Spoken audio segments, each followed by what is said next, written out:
Oi, tudo bom? Hoje a gente está aqui no penúltimo episódio do Ser Psi Podcast. Meu nome é Bruna, essa aqui é minha amiga Luana. Nós somos lá da Uninasal Parangaba, estudantes do terceiro período de Psicologia. E hoje a gente está aqui com a convidada, a Camila Alves. Ela é psicóloga formada na UFC. Ela atua com clínica com perinatalidade. Ela também é mestre em psicologia pela UFC. Tem formação em Gestalt terapia, terapia de casal e família, manejo de recursos técnicos em Gestalt, pós-graduanda em reprodução humana assistida e fundadora do IMA, o Instituto Matrioska de Educação e Serviços em Psicologia, e integrante de saúde da equipe conceitual de reprodução assistida. Camila, seja muito bem-vinda. Obrigada. Menina, eu perdi o fôlego aqui. Fui lendo junto com a Bruna. Fiquei, meu Deus, eu quero esse currículo logo mais. Tem muita coisa boa aqui. Boa noite, gente. Um prazer estar aqui com vocês. Um prazer estar aqui contigo, Camila. Todo meu. Muito obrigada pelo convite. Mais uma vez estar próxima aqui a vocês, nessa instituição que sempre abre portas para mim, me recebe muito bem. Muito obrigada. Camila, a gente sempre tem uma pergunta inicial, né, para todos os nossos convidados, que é: por que psicologia?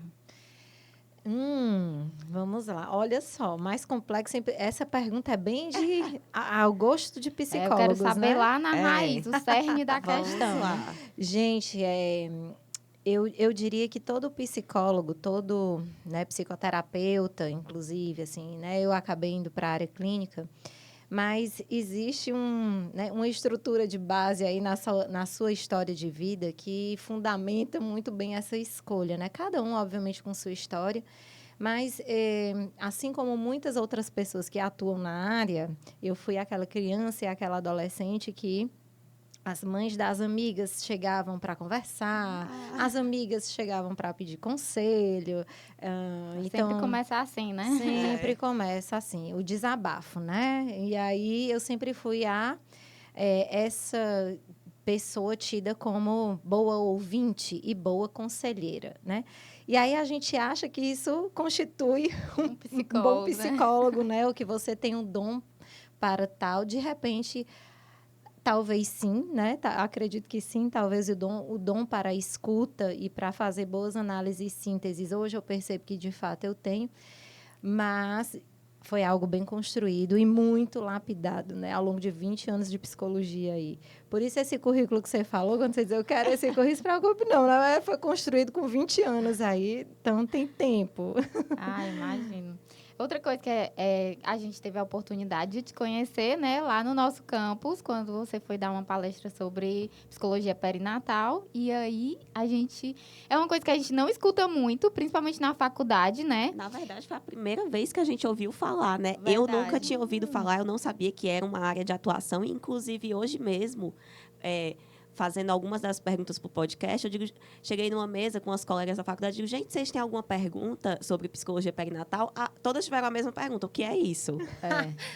Na verdade, a primeira pergunta é: como você conheceu? Porque a gente conheceu graças a você, né? Como você Como é que eu conheceu a conheci? psicologia perinatal? Gente, olha, para mim é muito bom, inclusive, ouvi-las falando isso, porque faz parte também da minha, eu diria, compõe aí um dos meus objetivos profissionais hoje, fazer com que as pessoas conheçam a área e as demandas, né? Porque imagine, se nós, enquanto psicólogos, não conhecemos, se isso é pouco falado, inclusive nas universidades, vocês imaginam o quanto de demanda reprimida existe aí fora, né? De pessoas que precisam de um acolhimento e de um olhar mais embasado sobre as dores que elas passam, as queixas que elas trazem, e não tem quem conheça de fato, né? Assim, quem se aproprie, não tem um bom número de profissionais que conheçam essa realidade. Eu me aproximei da perinatal também, assim como muitas psicólogas da área, depois que eu me tornei mãe.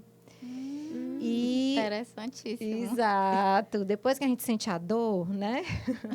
A gente começa a olhar para algumas áreas. Na realidade, eu iniciei minha trajetória na psicologia como psicóloga infanto-juvenil. E na área também de avaliação psicológica. Eu trabalhei muito tempo com psicodiagnóstico. Então, eu tinha um olhar muito voltado para a infância. Quando minha filha nasceu, há 12 anos atrás, né, eu já atuava na clínica, enfim.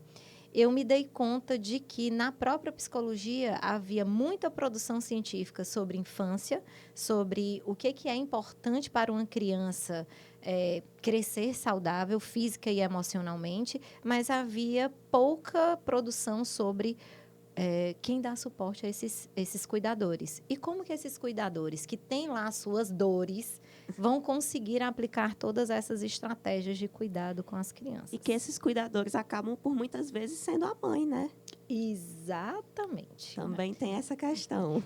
Eu acho que a sociedade faz isso com a mulher, né? Ela tem que ser tudo, tudo, E tem que tudo. ser tudo muito bem feito. Então, qual seria o principal objetivo da psicologia perinatal? Pronto, eu vou falar de uma forma bem simples, tá? Bem resumida. Cuidar do início da vida, certo? E quando a gente fala de cuidar do início da vida, na psicologia perinatal, nós damos atenção, sim, a cuidar dos cuidadores, né, que estão gerando e cuidando uma criança desde o início da vida dessa criança, porque a gente compreende, né, e isso já existem inúmeros estudos a esse respeito, que essa é uma fase essencial para a estruturação desse indivíduo, né, do 0 aos 3 anos. Então, é esse início da vida, desde a concepção, o planejamento familiar, ele traz, além de trazer muitas questões e muitas demandas emocionais, os cuidados com a saúde mental de quem cuida, para que essa criança seja bem cuidada, é fundamental. Eu acho que faz total diferença. Inclusive, na minha disciplina de análise do comportamento, eu penso, todas as mães deviam fazer essa disciplina. Porque, meu Deus, se você prestar atenção no comportamento do seu filho e ver por que ele está fazendo isso, por que ele está fazendo aquilo, é incrível. O programa do rato ali, eu digo que é um verdadeiro teste de paciência. Nossa, 2 horas tentando fazer o rato apertar a barra. Mas ele apertou.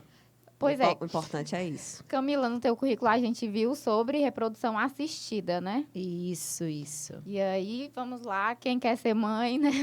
Como é? Qual é o papel do psicólogo nesse contexto da reprodução assistida? Onde é que entra? Tá, então vamos lá.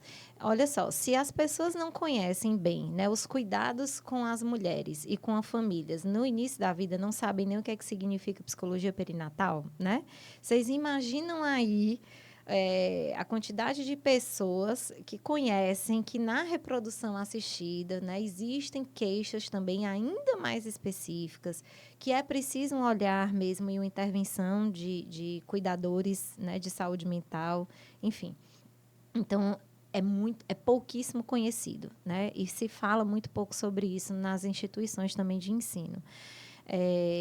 Na reprodução assistida, nós encontramos um processo emocional aí, na verdade, vamos lá, um processo potencialmente ansiogênico. Eu costumo dizer que não tem como um casal vivenciar, né, um processo dessa natureza, um tratamento dessa natureza, sem quem vivencie uma boa dose de ansiedade aí. E aí a gente sabe também que essa ansiedade e a própria estrutura, a dinâmica do tratamento, ele também potencializa aí tendências, não só a ansiedade, mas a depressão, assim como outras questões, né, de ordem emocional. Outros diagnósticos aí, eles também são potencializados pela vivência do tratamento. Por vários motivos, porque é um tratamento com alto custo físico e emocional e financeiro, e que os casais não têm certeza de sucesso. Então, você entra num processo com altos custos e sem a garantia de você sair com seu bebê Era no sobre colo. isso que eu ia falar agora, né? Sobre essa garantia que não tem, né? E como é que eles lidam com a frustração. Outra coisa também que, né, eu imagino que a pessoa, tirou alguns óvulos e acha que todos vão ser fecundados e todos vão, né, vingar, como a gente pode falar, né? Porque as pessoas têm aquela questão de, tipo assim, tentei engravidar por muito tempo, não consegui, vou fazer reprodução assistida e vai dar tudo certo. E não é tão por aí. Existe aí um longo processo e também tem a questão da frustração, né? Muito grande, muitas expectativas e um forte potencial, sim, de frustração. Né, para nós da área, para que vocês entendam, a reprodução assistida é um processo que gera, por isso que me encanta muito atuar na área, porque ele gera muitos lutos simbólicos e concretos. Há muitas mulheres que chegam, muitos casais que chegam na reprodução assistida após abortos de repetição. Então, são pessoas que passam aí por lutos, né, dos seus bebês, engravidou e perdeu várias vezes, assim como os lutos simbólicos. Fui fazer um exame, que não só no caso, né, de quem tem aborto de repetição, mas outras pessoas que têm um diagnóstico de infertilidade. Fui fazer um exame e vi que meu antimileriano, né, que é o exame que avalia aí como está a reserva ovariana da mulher, deu muito baixo. Então, eu já vivencio um luto aí por saber que eu não estou mais produzindo óvulos, né? Eu posso passar pelo luto também de descobrir que tem uma endometriose, descobrir que tem uma trompa obstruída e que, de repente, eu achava que o meu corpo estava super bem, não estava sentindo nada e, de repente, eu descubro que não. Então, já tem uma outra questão, um outro luto aí em relação ao próprio corpo, né? E essa potencialidade, enfim. Então, existem muitos lutos ao longo do processo e sim, aí abre-se um forte um campo vasto de atuação para nós, psicólogos, né? Nesse processo aí também vão se alguns embriões.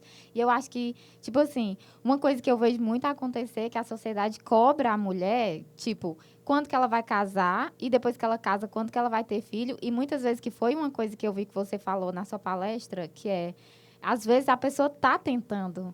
Ela já está tentando e está sendo questionada sobre isso, entendeu? As pessoas não têm esse respeito. E outra, às vezes ela até fez a inseminação já, não deu certo. É um luto que ela passa que as pessoas não consideram que é luto, né? Exato. Tipo assim, já tenta de novo, não deu certo, tenta de novo. Fica tratando como se tivesse perdido uma sandália, né? Que é uma das coisas que a gente ficou se questionando. Existe diferença nessa perda gestacional, por exemplo, da perda de um filho, como a sociedade enxerga, por exemplo, um filho já nascido, de um filho que ainda não nasceu? Exato.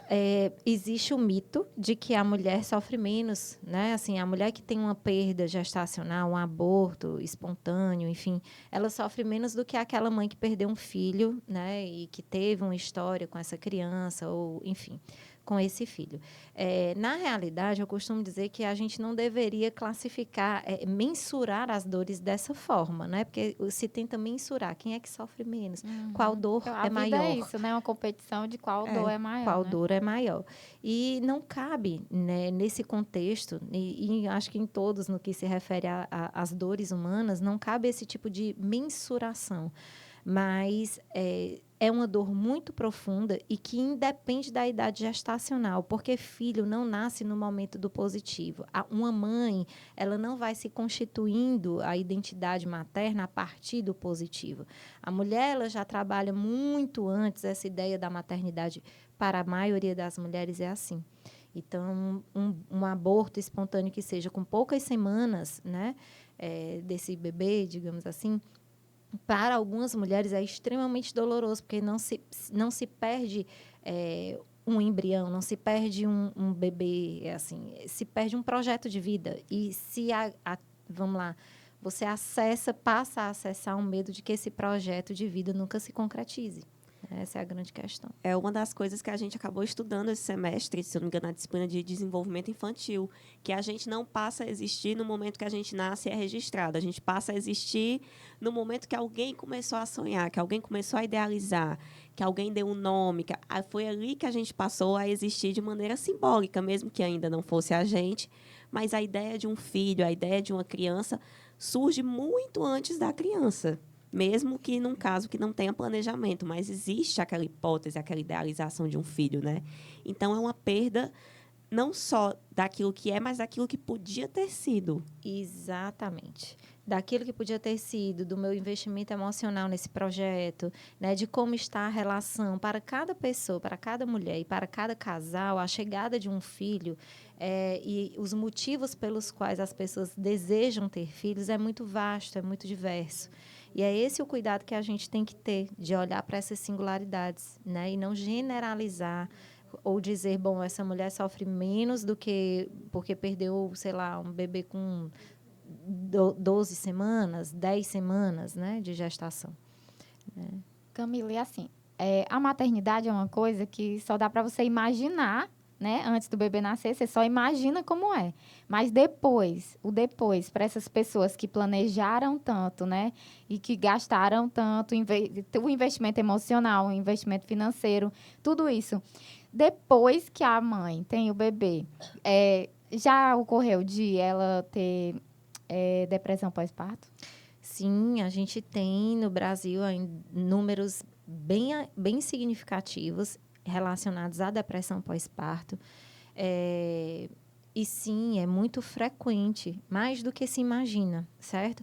E aí a gente entra numa seara que, se eu fosse falar aqui, gente, eu tenho que limitar, porque se deixar eu falo.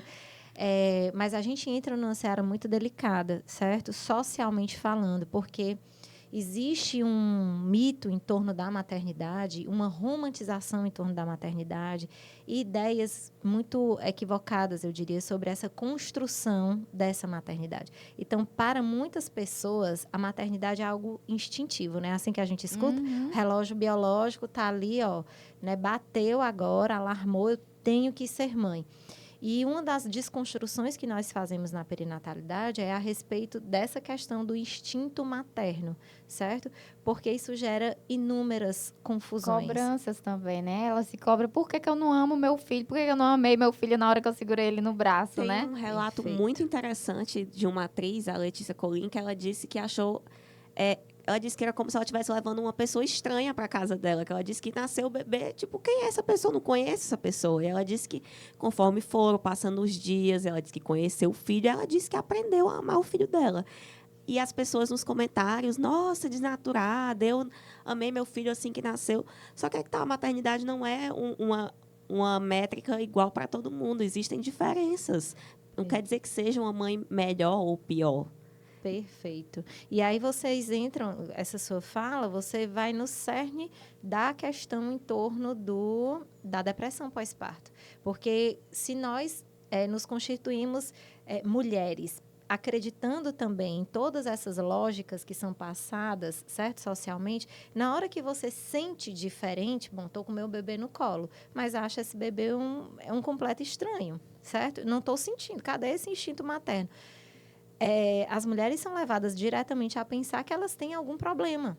Então, não vou ser, como eu vou ser uma boa mãe? Se todas as mulheres põem o bebê no colo, nasceu, e você sente aquele momento, né, epifânico de, pronto, minha vida agora mudou para sempre, eu amo perdidamente essa criança, e eu não sinto, há um problema comigo.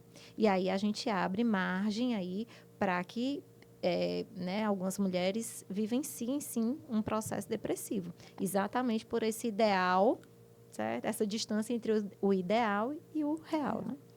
Essa romantização que você disse, né?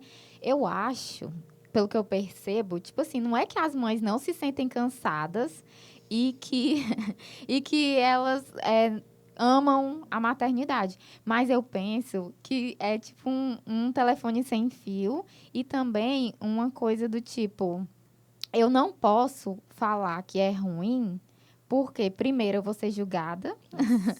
E, segundo, me disseram que era bom, entendeu? Então, como é que eu vou desmentir o mundo inteiro agora? Exatamente. E aí, olha só, que você está falando exatamente para vocês que estão, né, ainda em formação na psicologia, é um dos nossos grandes desafios na clínica. Por isso que a gente precisa compreender essa dinâmica psíquica toda, esse dinamismo nesse início da vida, porque para nós, enquanto terapeutas, nós também crescemos ouvindo todas essas falas, essas crenças. O espaço terapêutico é um espaço para que a mulher possa dizer justamente o que ela não consegue dizer lá fora. Muitas mulheres chegam na clínica dizendo, eu estou odiando ser mãe, né? Eu estou odiando. Eu não sei, Camila, mas eu acho que eu estou arrependida. Certo?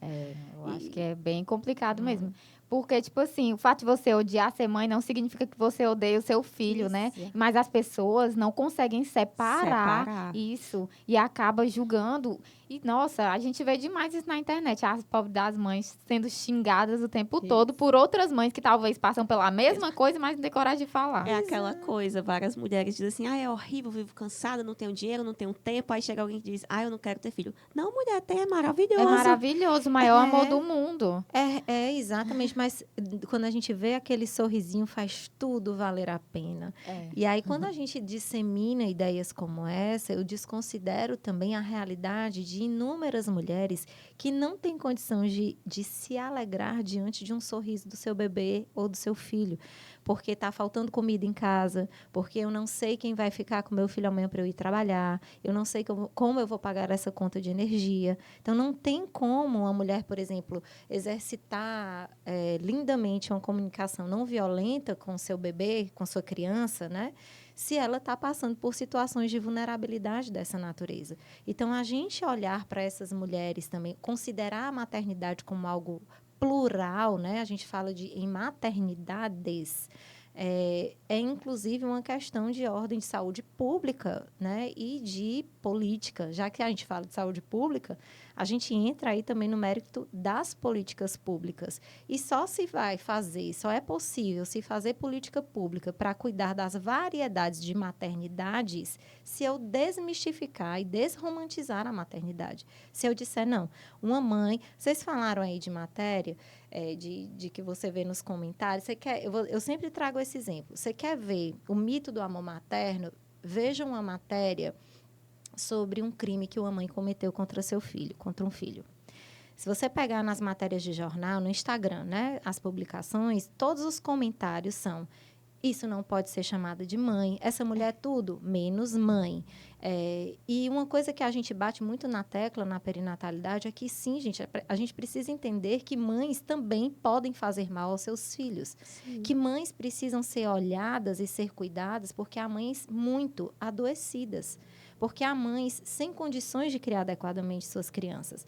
Eu não posso querer que apenas o instinto atue aí, né, trazendo amor e uma dinâmica saudável de criação para essa criança. Fora isso, muitas vezes a mãe tem que lidar com a rejeição do cônjuge, né? Sim. Porque o cara abandonou e aí ela tá sozinha com o plano dos dois, entendeu? Com o sonho dele. O sonho dos dois. E aí, além de tudo, ela tem que lidar com uma criança que demanda muito, né? E com o fato de ter sido abandonada, aí ela vai lá para a autoestima, né? Que já é mexida, porque o corpo da mulher muda muito na gravidez.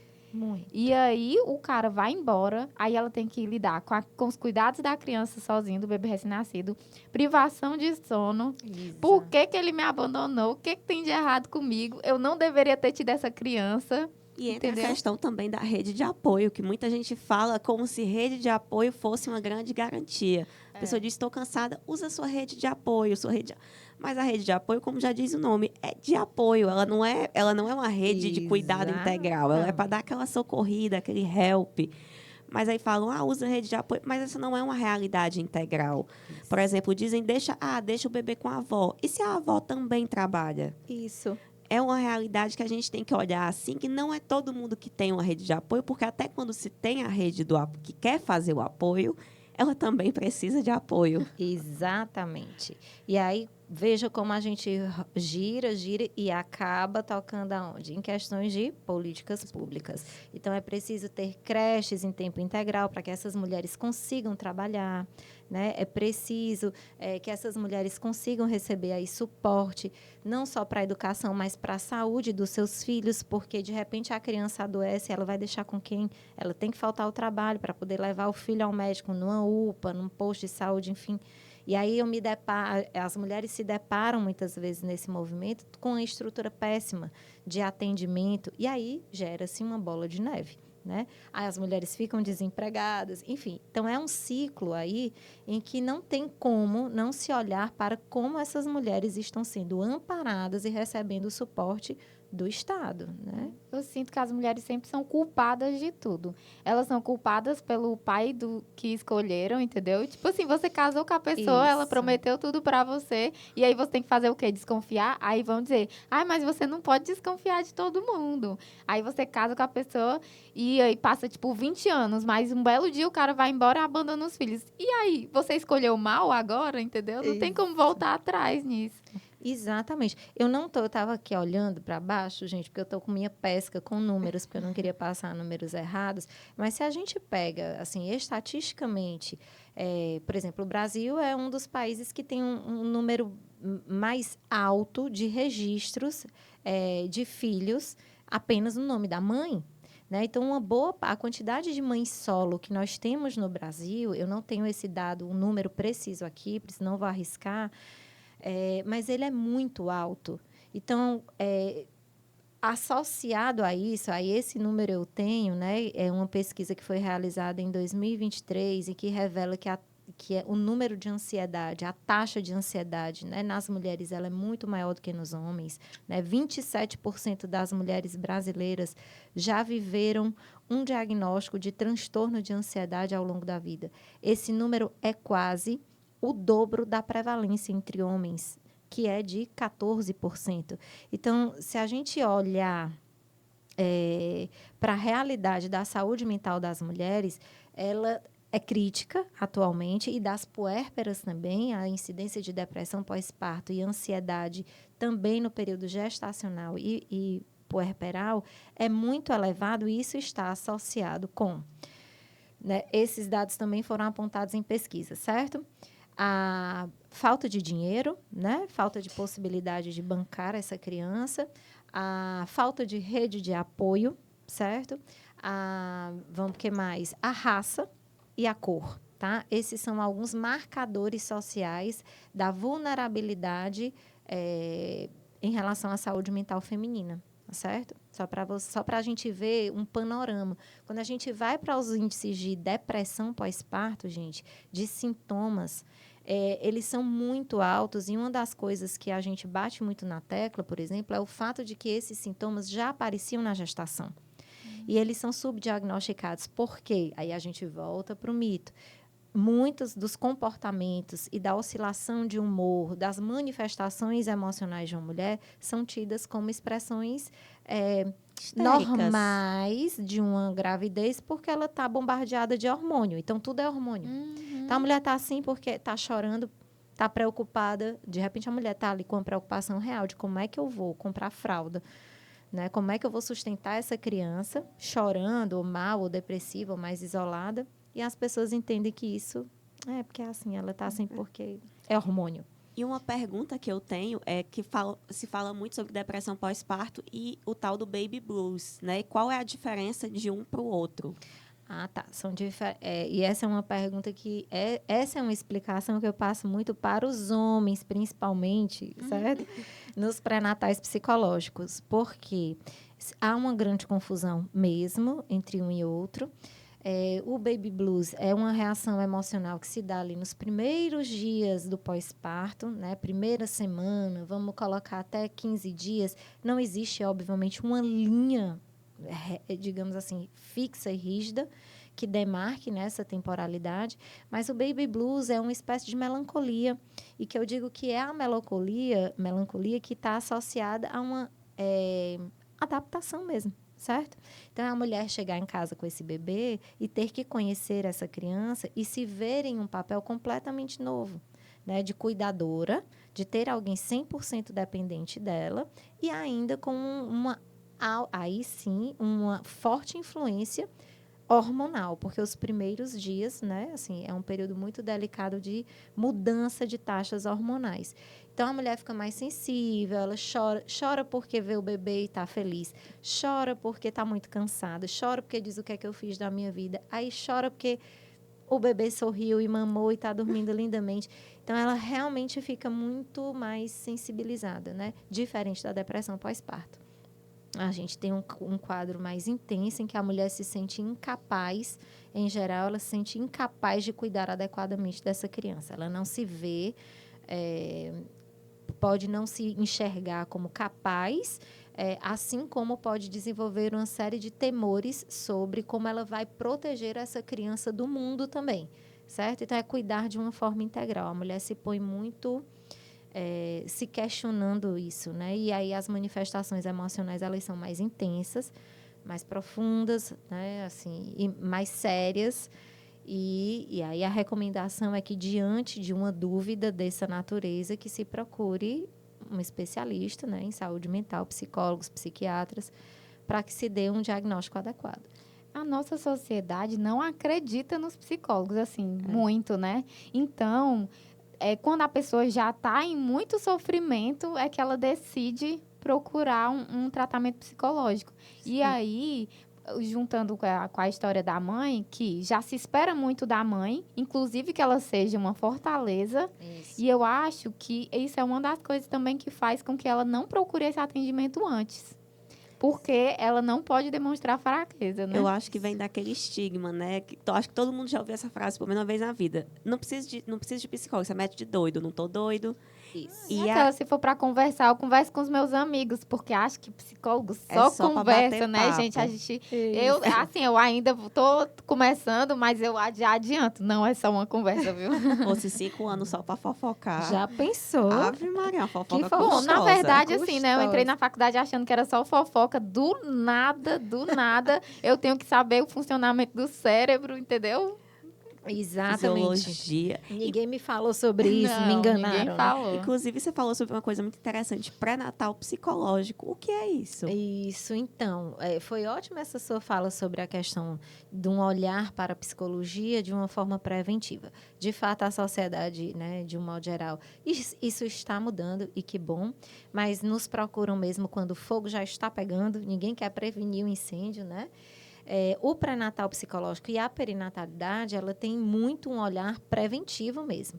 O pré-natal psicológico ajuda casais, mulheres e casais, a se prepararem para o felizes para sempre. Porque, de novo, é o que a gente fala também na reprodução assistida. O felizes para sempre da reprodução assistida, as pessoas acham que é o teste positivo de gravidez, certo?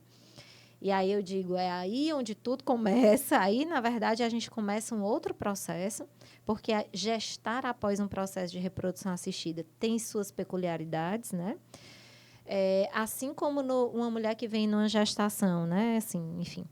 E chega no puerpério e acredita que, pronto, levei o bebê para casa, felizes para sempre. Então, a gente trabalha exatamente para cuidar dessa fase, que é a fase de maior vulnerabilidade emocional de uma mulher, tá certo? Isso é preciso ser dito. Independente dessa mulher já ter tido algum diagnóstico prévio ou não, o puerpério é a fase de vida de uma mulher que ela vivencia a maior vulnerabilidade emocional, certo?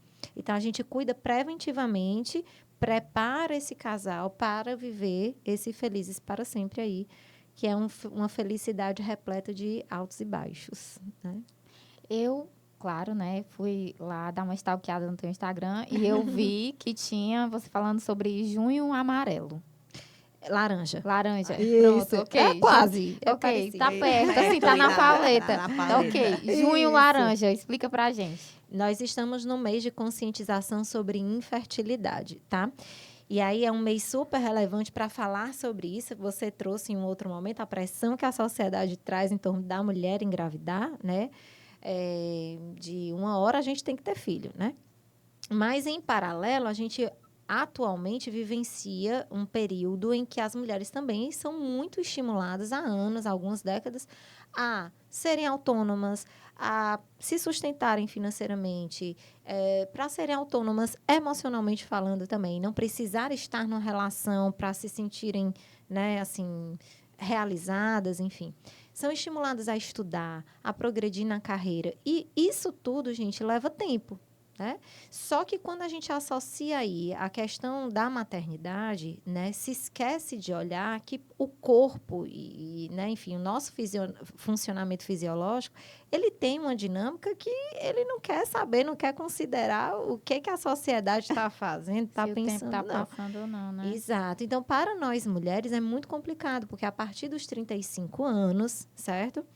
A nossa reserva ovariana, ela realmente ela cai muito, drasticamente. E a gente também, né, nós estamos em uma sociedade, pelo menos vocês não, que vocês têm poucos anos a menos do que eu, poucos. Mas, na minha época, inclusive, acho que mais em cidades do interior, há muitos mitos e fantasias em torno do engravidar. Não senta no banco quente, porque senão engravida. Não senta no colo do namorado, senão engravida.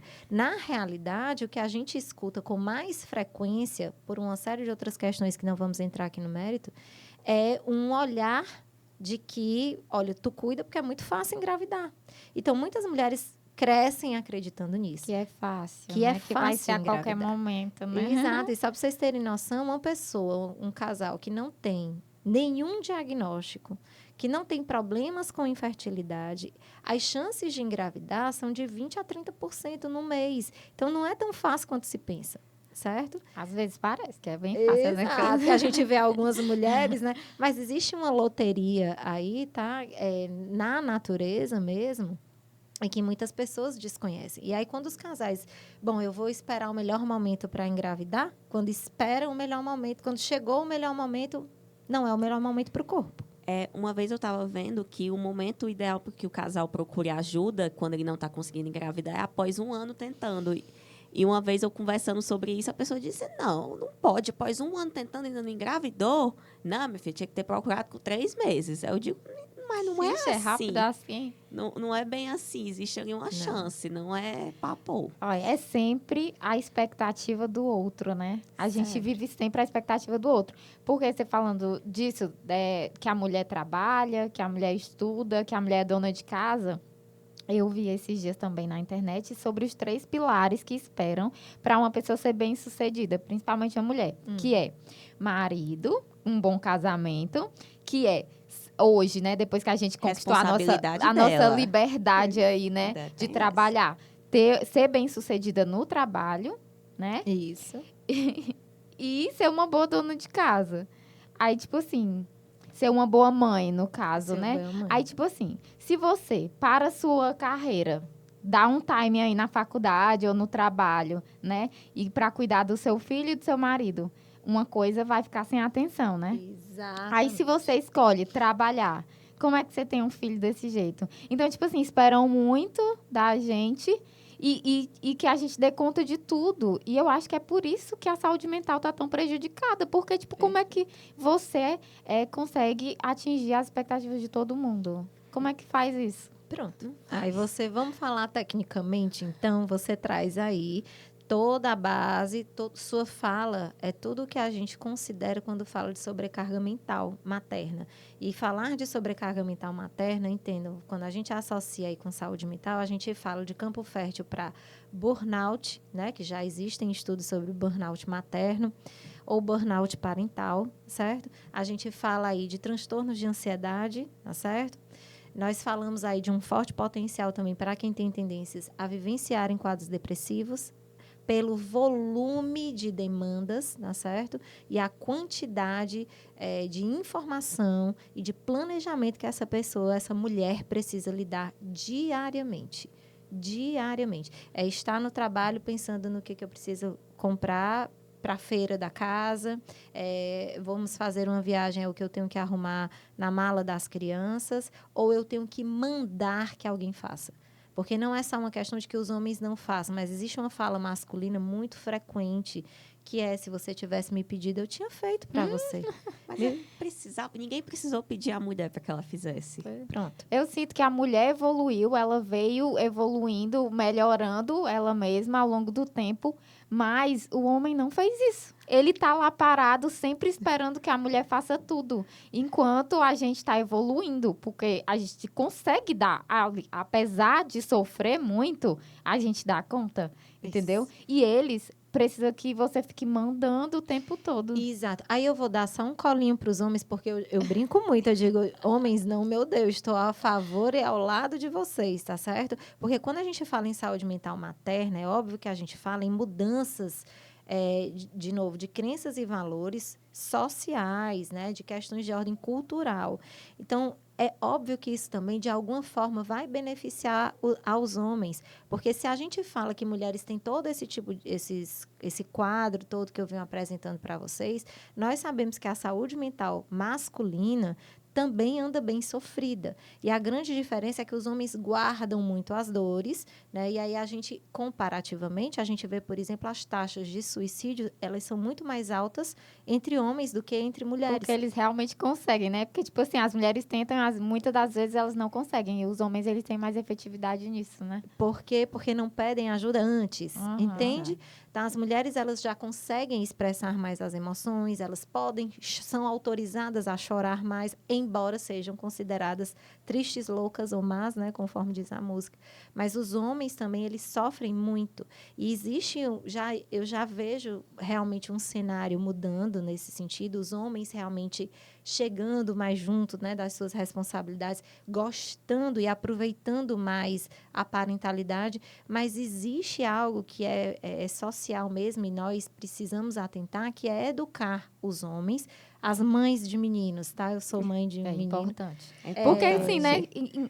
Que engraçadíssimo isso, porque são as mulheres que criam os homens. Mas as mulheres estão numa sociedade patriarcal. Exatamente. Perfeito. Muito louco isso. Por Perfeito. exemplo, os homens, agora eles estão podendo aproveitar a paternidade. Eu vejo que a mulher ela não tem muito direito de aproveitar a maternidade. Por exemplo, uma cena muito comum que a gente vê na faculdade são alunas levando seus filhos.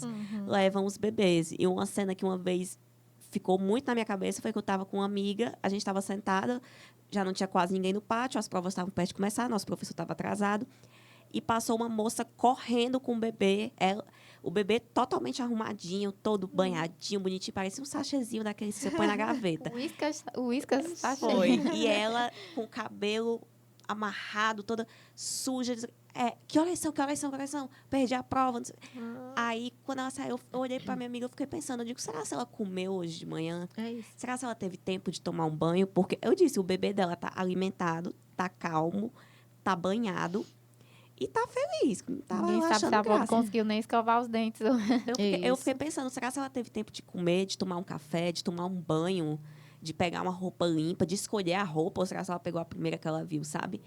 Será que ela vai ter o direito de se concentrar nessa prova, ou se ela vai estar sempre preocupada que o bebê vai chorar e vai atrapalhar a prova de alguém? Ela não tem o direito de aproveitar a maternidade. Por exemplo, eu nunca vi um pai levando o filho para a faculdade. Pronto. Essa sua colocação fala muito. E eu te digo, eu ganhei a noite aí, viu, gente? Ganhei a noite com essa sua fala, com esse seu olhar atento. Porque o que nos ajuda muito a mudar, né, enquanto sociedade, é esse tipo de olhar, certo? As pessoas começarem a questionar isso. Existe um ditado, né? Vocês já devem ter ouvido falar, o quem pariu, Mateus que balance, né? Então, ver uma mulher, assistir uma mulher em privação de sono, a mulher dizer que está muito cansada, em geral, as pessoas associam esse cansaço faz parte do combo. Não escolheu ter filho? Ou Engraçado que é como se só a mulher tivesse escolhido, né? Os dois escolheram. isso. Cadê o pai? Aí, mas só sobrou pra coitada. Exatamente. Mas é isso, vem mudando, a gente precisa... Os homens também, eu digo, gente, é diminuir demais a própria masculinidade. No sentido de, se eu olho e considero que uma mulher sabe cozinhar, lavar, passar, e que os homens não podem fazer... Gente, como assim um homem que dá conta de uma gestão de uma empresa, de construir prédios, botar a mão na massa, é mestre de obras, vamos lá, e não consegue trocar uma fralda? Não cabe isso. Então, não existe isso de uma habilidade manual melhor para a mulher, para trocar a fralda do que um homem. Não existe isso. Desde que você tenha dedos e coordenação motora, tenho certeza que dá certo. Total, dar um banho numa criança. Agora, falta hábito. Assim como falta hábito de muitas atividades Mas aí, domésticas. volto na mesma questão que eu venho falando, que como a mãe é cobrada, que ela é a cuidadora principal... No começo, ela se cobra tanto também para acertar tudo que ela não deixa o pai ficar com a criança. Acontece. Porque ela acha que ele não vai saber mesmo, porque é um bebezinho, só eu que vou saber. E aí, passa-se meses só ela tendo os cuidados principais com o filho. Aí, quando ela está super sobrecarregada, ela pede a ajuda do pai, que nunca nem trocou uma fralda. E aí, também é difícil para ele, né? Se já do começo foi privado desses cuidados, a partir de tal hora só que vai começar, entendeu? Exato. Aí, vamos lá, vocês entendem por que é tão importante o pré-natal psicológico? Sim. Porque para os homens, há muitos homens que dizem, eu quero, mas eu não sei, eu começo por onde? Homens que estão assistindo esse Por podcast, favor, que homens. querem ter um outro tipo de paternidade, né? Procurem, façam pré-natal psicológico, procurem as consultoras de amamentação e as consultoras, né, que ajudam aí nessa questão mesmo de puericultura, né, os primeiros cuidados com o bebê, como dar banho, como ajudar na amamentação, né, o homem atuando na amamentação, porque eles não se veem assim. Eu não fico mais tempo com o bebê porque eu não tenho peito. Ele só quer mamar. Então, há inúmeras formas de um homem ajudar uma mulher que está passando pelo processo da amamentação, né? Enfim, os cuidados da madrugada. Há diversas formas do homem ser mais atuante. Então, eu quero aprender, Camila, procurem profissionais que podem dar suporte. É um outro mito que eu escuto muito de alguns homens que, às vezes, chegam em pré-natal psicológico e dizem, Camila, assim, eu te confesso que eu não estava colocando muita fé nesse processo, não. Para mim, era para que isso? Se todo dia nasce criança, todo mundo cria os seus filhos sem precisar ter curso de como amamentar. Eu digo, gente, a que preço? Essas crianças... A criança está bem cuidada, mas e a mãe? E o peito ferido? E os traumas que ficam, né, de não ter conseguido, de ter às vezes a mulher se sentiu menos mãe e mesmo porque assim, não conseguiu amamentar, mesmo né? não sendo menos mãe, se sentiu assim porque foi julgada assim. Minha avó conta muito dessas histórias de ouvir, seu leite é fraco, seu leite está adoecendo o seu filho. Sim, meu Deus. Ela disse como é que é para você ouvir que o seu próprio leite, algo que foi feito de você para o seu filho, está adoecendo o seu filho. Exato. Ela disse que só adoecia quem estava ouvindo.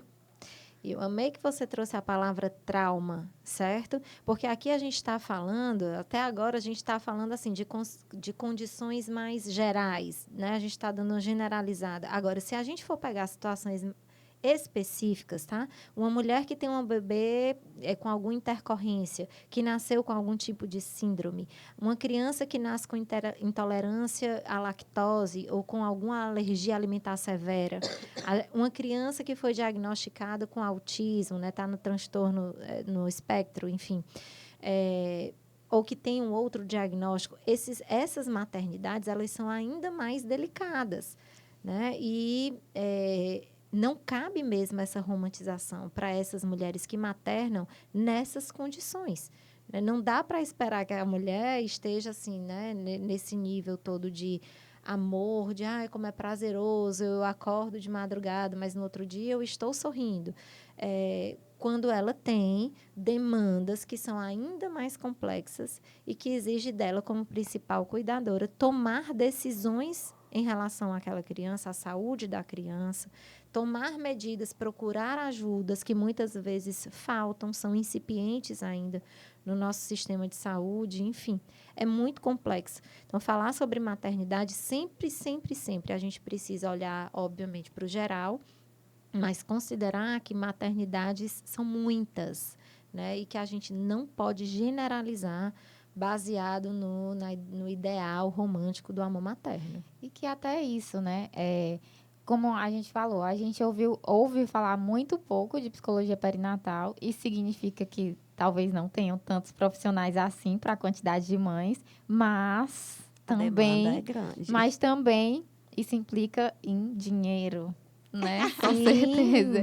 E, tipo assim, seria incrível se todas as mães tivessem acesso, mas às vezes como você falou, tem isso, né? Por isso que você falou, saúde pública, né? Isso, e nós estamos ganhando espaço, né? Eu estou hoje aqui toda, né, muito paramentada com a blusinha do Maio Furtacô. Saúde mental materna. Eu tava Exato. muito, tava achando linda. Hoje, inclusive, está sendo um dia muito especial. Estar aqui hoje também está sendo um motivo de celebração, porque nós tivemos um projeto de lei aprovado semana passada, o projeto do Maio Furtacô. Maio Furtacô é uma campanha nacional em prol da saúde mental materna.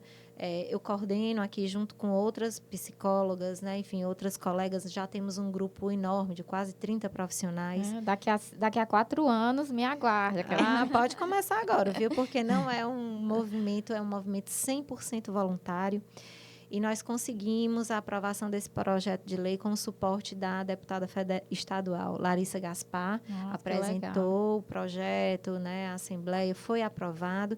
E, assim como o PL do Maio Furtacom, nós estamos vendo aí, devagar, mas as coisas estão mudando, também serem aprovados alguns projetos de lei em torno de saúde pública para puérperas, né? De ter um acompanhamento mais amplo e longitudinal, né? Que não seja só ali no pós-parto imediato. E aí a batalha ela continua de levar esse cuidado também a outros espaços, outros equipamentos de saúde pública, para que essas mães, para além do puerpério, elas também possam ter suporte, né? Porque a psicologia também é política, né? As pessoas têm muito aquela imagem da psicologia no consultório bonito, a vista bonita. Mas Psicologia também, social, viu, gente? não, aí pensam a psicologia social como se fosse algo muito restrito, algo muito... Ah, não, vou atuar ali na comunidade. Não é bem por aí. A psicologia também é política, também é sobre você cuidar da sociedade. Porque, se eu não me engano, uma das principais causas de depressão hoje é a questão financeira. Sim. Preocupação com dinheiro. Ou seja, diz assim, dinheiro não resolve problema.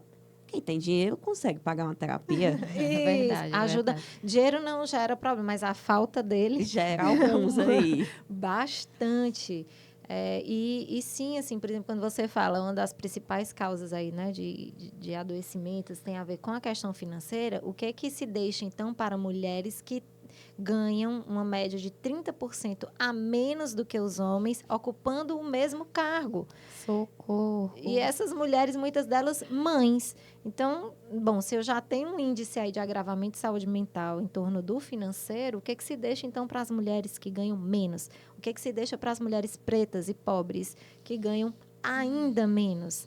Né? Então, assim, psicólogos em formação, tudo que a gente faz na psicologia é político. Dentro do consultório, atendendo pacientes ali particulares, enfim, você está fazendo também um trabalho em prol de mais equidade social, não tem como.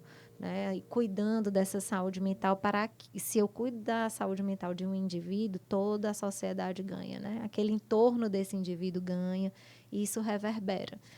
Então, você tem razão. A psicologia ela é muito política nesse sentido. Muito mesmo. Falando em psicólogos em formação e profissionais já formados, né? A senhora está organizando um evento aí de ficamos sabendo aí. Por favor, vamos falar Me conta sobre mais. Então, a reprodução assistida é um xodozinho, assim, eu tenho muito carinho e amo, sou apaixonada também pela área. De novo, porque eu acredito que tem uma demanda muito reprimida, né? Vocês, estudantes, por favor, saiam agora dizendo existe, né, essa área da psicologia e que faltam profissionais. E eu venho trabalhando na reprodução assistida cada vez mais, e além da psicologia clínica, eu também e do voluntariado, eu gosto muito também de uma pegada meio empreendedora. E eu tenho feito alguns eventos, né, com parceiras, sempre com colaboração de outras colegas, alguns eventos na psicologia.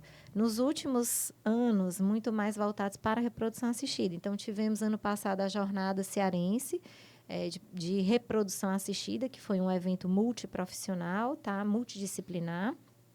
E agora, na próxima sexta-feira, dia 7, nos próximos dias 7 e 8 de junho, né? Tá em cima.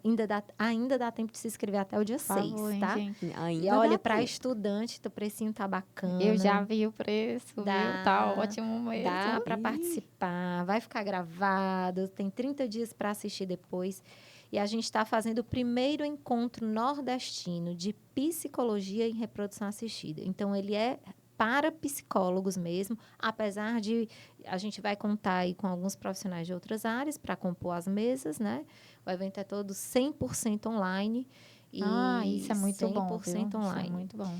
E é constituído por mesas redondas, palestras. Então, a maior parte dos palestrantes serão psicólogos que atuam na área, mas vamos ter participação de médico, de nutricionista, enfim, acupunturista, que são outros profissionais que atuam na área também.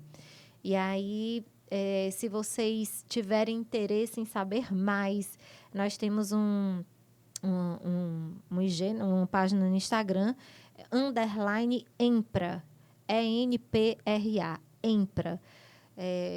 E aí lá vocês podem encontrar todas as informações. Mas está ficando um evento lindo, a adrenalina está aqui, o coração batendo forte, porque estamos nos últimos ajustes. E sexta-feira à noite começa. Será na sexta-noite e sábado, manhã e tarde. Ótimo. Ótimo horário, né, pra galera que E está no noite final e de sábado. semana, o sextou com muito estudo. Com muito estudo. De 6h30 às 9h, ainda dá para sair na sexta.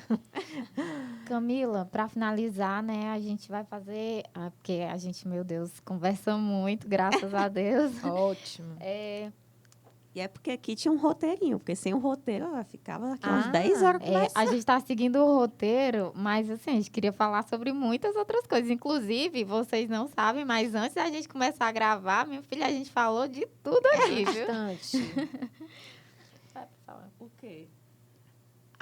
É uma dúvida que a gente... Que essa dúvida surgiu ali fora, antes da gente entrar.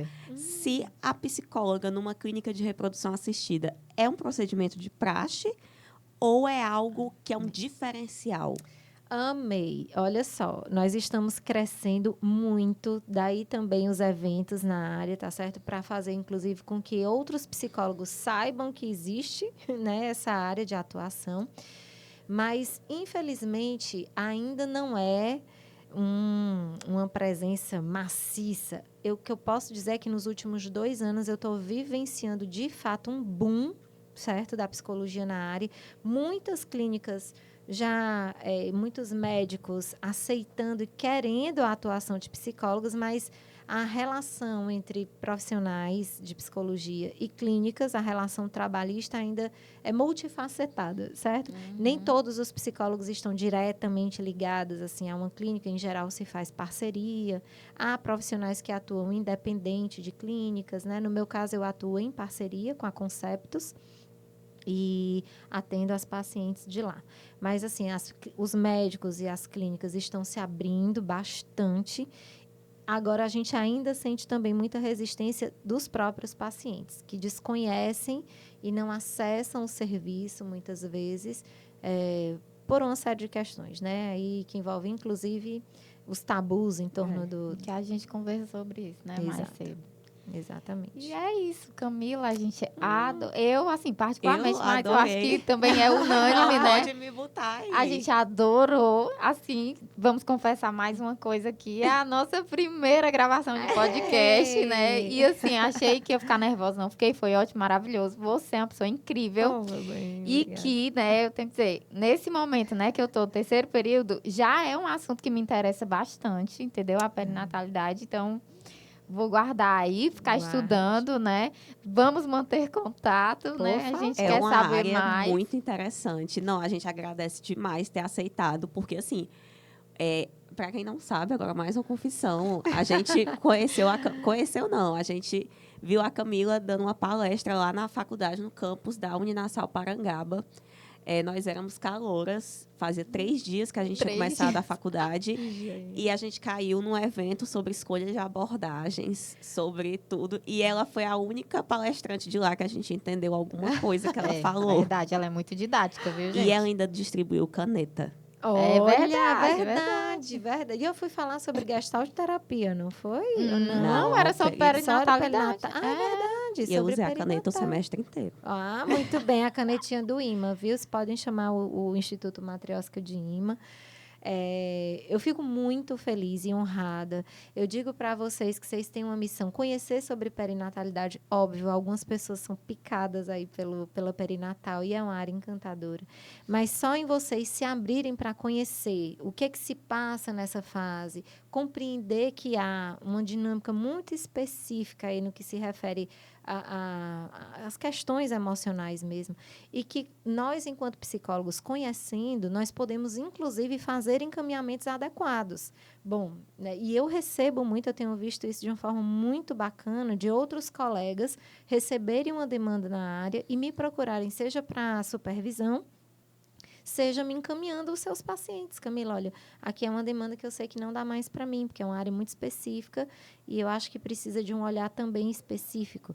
Então, isso é vocês se aproximarem, conhecerem mais essa realidade, não necessariamente seja para que vocês atuem diretamente nelas, mas que a gente tenha um compromisso ampliado com saúde mental e ético também, de poder encaminhar nossos pacientes a quem, de fato, pode acolher essa demanda. De não querer abraçar o mundo com as pernas, querer fazer o que não sabe fazer, saber encaminhar e saber quando dizer. Isso aqui está um pouco fora daquilo que eu sei fazer. Tome aqui um encaminhamento para um profissional especialista na área. Exatamente. E, para finalizar, só para relembrar a data do evento aí, para a gente não esquecer, porque é muito importante. Por favor. Verdade. A data do evento, 7 e 8 de junho, logo agora, próxima sexta-feira. Ainda dá tempo de se inscrever. Quem ficar com dúvida, pode procurar o Instagram do evento, _empra, ou o meu Instagram, me procura por lá. E a gente conversa, @psicamilaAlves, _ima. Mas pode colocar Psi Camila com 2 L's que já vai aparecer lá. Aparece logo. Aparece rápido. Com 2 L's, porque senão não aparece. E meninas, assim, eu quero agradecer. Hoje eu estou um dia assim, estou falando muito, vocês podem ver. Não é um problema Muito bom, isso pra mim. é ótimo. É o ideal até. Pois é, mas eu acabei falando e atropelei os assuntos. Hoje foi um dia muito feliz. Nós fomos a uma menção honrosa, que é a deputada Larissa Gaspar. Eu também vi no Tu Instagram. viu? Hein? Exato. Hoje a Larissa foi receber uma medalha da Maria da Penha. E nós estávamos lá para prestigiar e foi muito bacana ouvir a Larissa reconhecendo o nosso movimento, falando sobre saúde mental materna também. E isso fortalece muito a nós enquanto categoria, né? Assim, enquanto psicólogos, e a causa também, né? Para que, inclusive, vocês, enquanto estudantes ou os profissionais que estejam assistindo, compreendam que essa é uma causa que precisa de pessoas com força e energia aí para lutar. É isso aí. Então é isso. Então, Boa a gente noite, hoje gente. fica por aqui. Boa noite, gente. Muito Obrigada obrigada por a todo acompanhar, mundo que né? acompanhou. Curta esse vídeo. E pelo amor de lembrando Deus, que próxima compartilhe. terça-feira tem também. Né? Daqui a 15 dias. Ó, É verdade. Gente, o podcast é de perdão. 15 em 15 dias, viu, meus amores? Na verdade, esse é o penúltimo dessa temporada. Vamos ter mais um, né? A próxima convidada é a nossa coordenadora de curso, né? Pois é, a gente precisa tirar umas dúvidas dos alunos aí, viu? Vamos usar esse tempinho. E é isso. Boa noite. Boa noite, Boa noite, muito obrigada, gente. Muito gente. obrigada, Tchau. meninas.